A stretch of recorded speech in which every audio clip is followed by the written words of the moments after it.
Halo semuanya, kenalin nama aku Syahnan dan selamat datang kembali di channel Nyoto Tech. Di video kali ini, kita bakal nge-review Poco F4 teman-teman ya, Poco F4. HP ini tuh udah dirilis di tahun 2022 dan sekarang usianya sudah hampir 4 tahun. Apalagi kalau misalnya kita lihat dalam waktu dekat ini kita bakal segera melihat kehadirannya seri Poco F8 atau Poco F8. Nah pertanyaannya sekarang, apakah Poco F4 ini yang sudah lumayan berumur ini itu masih worth it secara software dan hardware untuk pemakaian sehari-hari di tahun saat ini? Di video kali ini aku bakal ngebahas pengalaman penggunaan Poco F4 setelah hampir 4 tahun teman-teman. Mulai dari performanya, kenyamanan dipakai harian, sampai apakah HP ini tuh masih bisa mengimbangi HP mid-range keluaran terbaru yang sekarang itu makin banyak fitur dan lumayan kencang ya untuk tahun ini. Jadi apakah Poco F4 bisa menawarkan hal yang menarik atau justru udah mulai ketinggalan oleh zaman? Jadi langsung aja kita bakal ngebahas Poco F4. Kita mulai dari body dan desain Poco F4. HP ini tuh punya ukuran yang cukup ideal. Untuk ukurannya tuh di 6,67 inci dan beratnya itu di sekitar 195 gram. Jadi ini tuh terasa pas dan gak terlalu berat di tangan. Material bodinya juga cukup premium dengan glass front dan glass back yang dilindungi Gorilla Glass 5 dan sertifikasi IP53 untuk tahan cipratan air dan debu. Jadi ini untuk material di belakangnya itu udah menggunakan kaca teman-teman ya. Tapi di sini kalau misalnya kalian ngelihat ini mudah banget untuk ninggalin sidik jari. Jadi mungkin ini juga salah satu termasuk kekurangan. Tapi kalau misalnya kita lihat desainnya itu cukup premium, apalagi yang warna silver ini ya. Oh iya, bahas-bahas tentang warna, di sini tuh mempunyai 3 warna ya, yaitu adalah black, terus ada green dan ada silver teman-teman. Kita masuk ke bagian bodinya. Untuk di sisi atasnya itu dia ada lubang speaker, ear blaster, lalu ada mikrofon. Lalu di sisi kanannya itu ada tombol power dan ada tombol volume up and down. Lalu lanjut di sisi bawah itu ada port USB Type-C ini versi 2.0 dan lubang speaker, mikrofon dan slot kartu SIM. Dan di sisi kiri ini dia polosan aja ya, jadi dia nggak ada hal lainnya. Oke, kita sekarang lanjut di bagian layarnya. Untuk layar Poco F4 ini mempunyai ukuran di 6,67 inci AMOLED dengan resolusi Full HD Plus dan refresh rate di 120 Hz. Ini tuh ngebikin tampilan scroll, animasi dan game terasa sangat mulus ya. Untuk kecerahannya juga cukup tinggi ya. Untuk peak brightness-nya itu ada di 1300 nits, lalu ada dukungan Dolby Vision HDR10+. Lalu ada 360 Hz touch sampling buat respons layar yang sangat tajam dan cepat. Layarnya juga dilapisi dengan Corning Gorilla Glass 5 untuk proteksi tambahan. Bezelnya sih nggak bisa dibilang tipis banget ya, apalagi untuk di sisi bawahnya. Tapi ya udah oke lah ya, untuk tahun 2022 ini cukup oke lah. Dan desain display yang ngebikin pengalaman nonton, main game, atau browsing itu jadi makin oke ya, karena dia tuh nggak pakai yang water drop teman-teman. Lalu di dapur pacunya, Poco F4 itu menggunakan Snapdragon 870 5G ya, dengan GPU Adreno 650. Ini tuh chipset yang masih kuat untuk melakukan berbagai banyak hal ya, misalnya main game berat, lalu ada multitasking. Karena untuk skor Antutunya ini dia juga cukup tinggi ya, yaitu di 800 ribuan. Dan untuk konfigurasi penyimpanannya itu dia memiliki 2 varian ya, yaitu 6128 dan juga 8256 GB.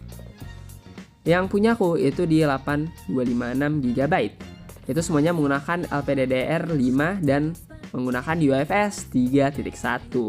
Jadi ini cukup cepat dalam membuka aplikasi, baca atau tulis data teman-teman. Sekarang kita masuk ke bagian baterai dan daya tahannya ya. Jadi baterainya tuh berkapasitas di 4500 mAh.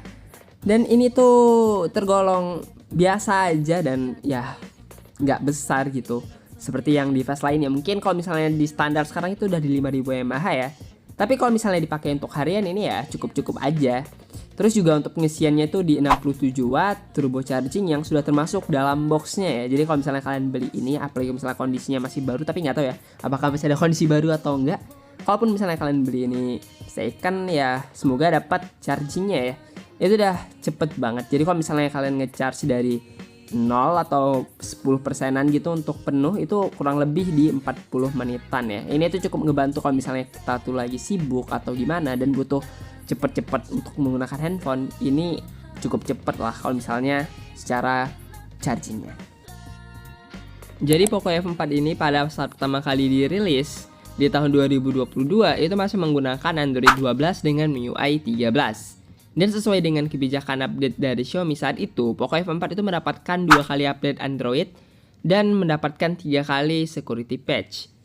Sekarang di tahun ini Poco F4 itu sudah mentok di Android 14 dengan HyperOS 1. Jadi bisa dibilang ini update besar terakhir untuk Poco F4. Dan setelah ini tuh kemungkinan besar udah nggak mendapatkan update Android maupun HyperOS versi selanjutnya. Oke, dan kalau misalnya kalian dari tadi sadar, ini kok tampilan icon atau tema di Poco F4 aku tuh mirip banget sama HyperOS ketiga. Oke, di sini aku bakal jelasin satu hal dulu. Jadi tampilan ini tuh bukan bawaan update dari Xiaomi atau Poco ya. Ini tuh bukan dari HyperOS ketiga teman-teman ya. Karena kan Poco F4 itu nggak mendapatkan HyperOS ketiga.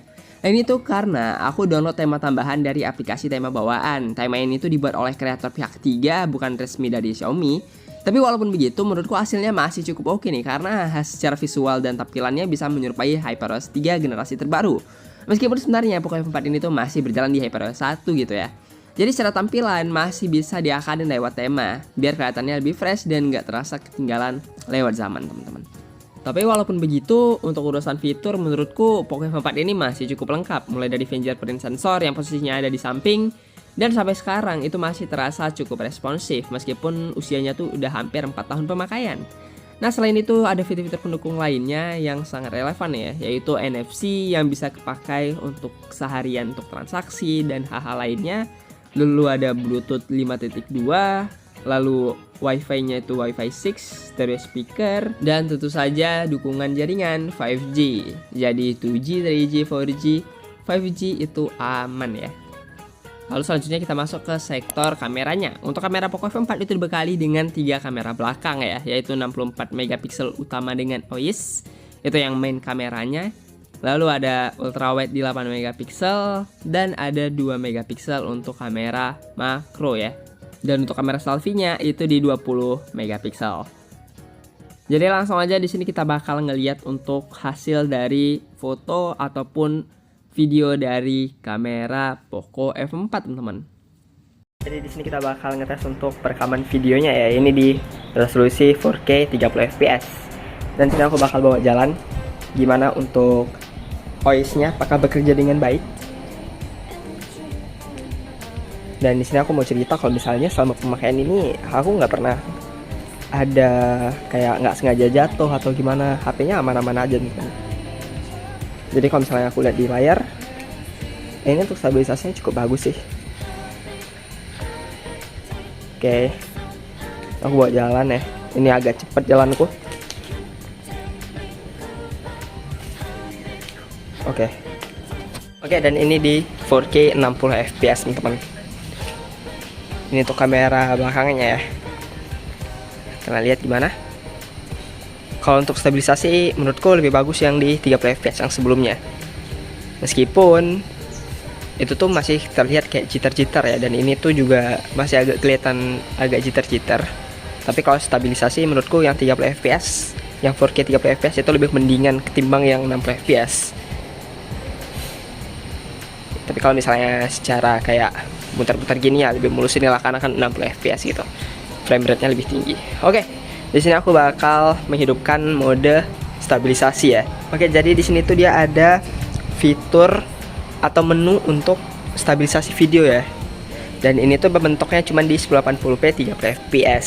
Dan gimana hasilnya? Ini sih lebih smooth, lebih stabil daripada yang 4K 30 fps sebelumnya sih. Yang padahal menurutku udah lumayan stabil, tapi ini lebih stabil lagi. Ya, aku bawanya agak cepet. Oke. Masih cukup stabil sih aku lihat dari layar yang previewnya. Oke, cukup mantap sih untuk stabilisasinya. Dan sekarang aku bakal ngetes untuk perekaman kamera selfie-nya. Oke, dan ini adalah perekaman kamera selfie-nya ya. Itu dimentok 1080p 30 fps aja untuk resolusinya. Dan di sini aku bakal bawa untuk ke backlight. Gimana penangkapan dynamic range-nya? Dia fokus ke objek. Tapi kadang masih tertangkap lah biru-biru gitu. Cuman ya oke lah. Untuk stabilisasinya gimana, di sini aku bakal bawa jalan. Dari preview sih nggak terlalu ini ya, nggak terlalu gempa. Oke, bagus teman-teman. Oke. Jadi untuk hasil kameranya sendiri, menurutku sampai sekarang masih cukup bisa diandalkan, terutama di sektor fotografinya. Warna yang dihasilkan itu masih tertangkap dengan cukup jelas, kelihatan natural, dan secara keseluruhan juga lumayan enak untuk dilihat. Ya memang ada sih sedikit karakter warna yang cenderung kayak warm gitu ya, tapi ini tuh emang bisa dibilang sebagai ciri khas tuningan kamera Poco pada tahun-tahun tersebut teman-teman. Dari sisi dynamic range-nya hasilnya juga masih tergolong oke, detail di area yang terang atau gelapnya juga masih cukup terjaga. Dan kalau dibandingkan dengan HP mid-range keluaran sekarang, menurutku Poco F4 ini tuh masih bisa bersaing lah, terutama untuk pemakaian foto sehari-hari. Dan sekarang kita bakal masuk ke pengetesan gamingnya teman-teman. Di sini aku bakal ngetes beberapa game mulai dari Mobile Legends, Genshin Impact, Wuthering Waves, sampai Honkai Star Rail. Secara kemampuan Poco F4 ini sebenarnya masih sanggup untuk menjalankan game-game tersebut di setting tinggi ataupun di rata kanan. Tapi ada satu catatan penting yang kalau misalnya kalian paksa ke rata kanan, itu suhu bodinya cukup terasa hangat. Bahkan bisa dibilang di tangan itu terasa jelas panasnya. Apalagi kalau misalnya kalian main itu agak lama ya. Jadi meskipun kuat, aku nggak terlalu menyarankan main full di rata kanan dalam waktu yang lama teman-teman. Kalau dari saran aku pribadi, buat pengalaman main yang lebih nyaman, setting yang paling aman itu di tengah-tengah ya, yaitu grafisnya medium dan FPS-nya di 60. Karena dengan setting seperti ini, performanya tuh masih smooth, suhunya juga lebih terkontrol, dan juga lebih aman lah kalau misalnya pemakaian jangka panjang. Apalagi game-game sekarang kan makin berat gitu ya, karena update terus. Jadi lebih bijak kalau misalnya nggak dipaksain dan performanya itu nggak digerus terus-terusan gitu. Khususnya untuk Mobile Legends, kalian masih bisa kok main di FPS yang lebih tinggi kan, karena ya bisa didapat di settingan ultra ya, di 120 FPS. Cuman kalau misalnya kalian ngerasa hangat, kalian bisa turunin ke super aja gitu, ke 90 FPS. Dan sekarang kita bakal masuk ke daya tahan baterai saat gamingnya. Untuk Mobile Legends sendiri, dalam pemakaian sekitar 30 menit, baterai yang terpakai itu ada di sekitar kisaran 12-15%. Sementara untuk game yang lebih berat seperti Genshin Impact dan Wuthering Waves, itu konsumsi baterainya rata-rata di sekitar 18% untuk 30 menit bermain. Sedangkan untuk Honkai Star Rail itu kurang lebih ada sekitar 16% dalam 30 menit.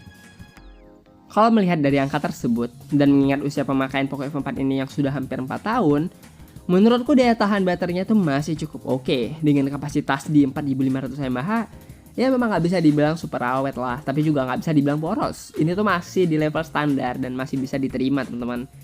Dan perlu dicatat juga, cycle count baterainya ini tuh sudah di angka 1000-an, yang artinya baterainya memang sudah cukup terpakai. Tapi walaupun begitu, ketahanan baterainya masih cukup terasa dengan layak gitu, apalagi didukung dengan fast charging 67 watt yang masih terasa kencang sampai sekarang. Oke, dan sekarang kita bakal masuk ke sektor harganya. Jadi di sini aku bakal menjelaskan harga pas awal banget ya, pas awal launching. Dan nanti kita bakal bahas harga saat ini teman-teman. Oke, untuk yang pertama kali keluar di Indonesia itu memiliki dua varian ya, yaitu di 618 dan di 8256. Yang varian pertama itu dia harganya 5.100.000-an, dan varian kedua itu di 5.600.000-an. Namun karena sekarang Poco F4 itu udah discontinue ya, tentu aja unit barunya sudah sangat jarang ya. Di pasar saat ini, Poco F4 lebih banyak beredar dalam kondisi second ataupun bekas, dengan kisaran harga di 2 juta sampai 3 jutaan tergantung kondisi dan variannya. Jadi kalau misalnya kalian tertarik nih untuk membeli varian yang 128 atau yang 256, aku sangat menyarankan kalian untuk melihat kondisi fisiknya dulu, kesehatan baterai dan riwayat pemakaiannya teman-teman ya, dan pastiin unitnya itu masih normal dan nggak ada kendala besar. Karena dengan harga 2-3 jutaan untuk sekarang ya, menurutku Poco F4 ini masih tergolong cukup worth it lah. Apalagi kalau misalnya kita lihat apa yang ditawarkan, kayak chipsetnya yang kencang, terus storage-nya udah UFS 3.1, kameranya masih cukup oke, dan performa harian dan gaming juga masih bisa diandalkan. Jadi kalau misalnya kalian dapat Poco F4 di kondisi bang bagus dan harga yang masuk di akal ya, di range harga segitu HP ini masih menarik dan layak dipertimbangkan teman-teman. Oke, sekarang kita bakal masuk ke kekurangannya ya. Untuk kekurangannya sendiri, menurutku Poco F4 ini masih tergolong wajar dan cukup bisa ditolerir ya. Oke, yang pertama itu ada di sektor baterainya. Kapasitas baterainya yang berada di 4500 mAh yang sebenarnya masih cukup oke untuk pemakaian seharian. Tapi memang kalau misalnya dibandingkan dengan HP mid-range zaman sekarang yang rata-rata udah di atas 5000 mAh, Kapasitas ini terasa sedikit kalah besar ya, walaupun begitu secara real penggunaan, baterainya ini masih bisa diandalkan lah untuk aktivitas harian. Lalu selanjutnya itu nggak ada slot microSD, jadi kita nggak bisa untuk menambah kapasitas penyimpanan secara eksternal. Dan mau tidak nggak mau harus puas dengan storage bawaan dari awal pembelian. Jadi kalau misalnya saran aku ya udah ambil yang 256 GB teman-teman. Lalu selanjutnya ya nggak tersedianya lubang nano jack ya. Lalu di sektor kamera ultrawide dan makronya itu ya biasa-biasa aja sih. Masih bisa dipakai tapi ya nggak terlalu istimewa kalau misalnya dibandingkan dengan kamera utama gitu. Ya kalau misalnya pencahayaannya cukup oke-oke aja. Ya kamera makro mah ya sepertinya nggak akan terlalu kepake sih. Kalau misalnya kamera ultrawide itu masih lumayan kepake, tapi kalau misalnya pencahayaannya itu cukup, itu bagus. Tapi kalau misalnya pencahayaannya itu minim, terus juga situasinya itu lagi redup, kurang banget sih. Dan yang terakhir soal suhu, jadi ya aku cukup merasakan HP ini tuh agak cepet panas ya, terutama kalau misalnya dipakai gaming berat, refresh rate tinggi atau settingsnya tuh di rata kanan. Ya panasnya masih wajar, tapi tetap kerasa lah kalau misalnya dipakai di tangan gitu yang lama-lama, kerasa nih panasnya nih, waduh. Lalu untuk kelebihannya juga cukup banyak menurutku, apalagi kalau misalnya kan bisa didapetin di harga yang cukup terjangkau gitu ya. Untuk layarnya sendiri tuh udah 120 Hz, terus juga chipsetnya tuh Snapdragon 870 yang masih cukup kencang dan smooth lah. Terus kameranya tuh ada OIS juga, terus fast charging 67 Watt, dan fitur dan konektivitasnya itu cukup lengkap sih. Jadi kesimpulannya, jadi Poco F4 itu adalah smartphone kelas menengah yang menurutku tetap relevan sih di tahun ini gitu. Ya khususnya buat kalian yang pengen performanya kuat, layar yang memukau, audionya bagus, dan kamera yang stabil. Jadi kalau misalnya kalian emang ngerasa kekurangan dari Poco F4 ini tuh nggak terlalu berpengaruh di kalian, Poco F4 menurutku masih bisa untuk kalian pertimbangkan ya. Tapi kalau misalnya kalian mau beli second, seperti yang aku katakan tadi, harus benar-benar kalian lihat kondisi fisiknya, teman. Oke, jadi gitu aja untuk video kali ini. Makasih udah nonton sampai habis. Jangan lupa like, subscribe. See you in the next video. Goodbye, dadah.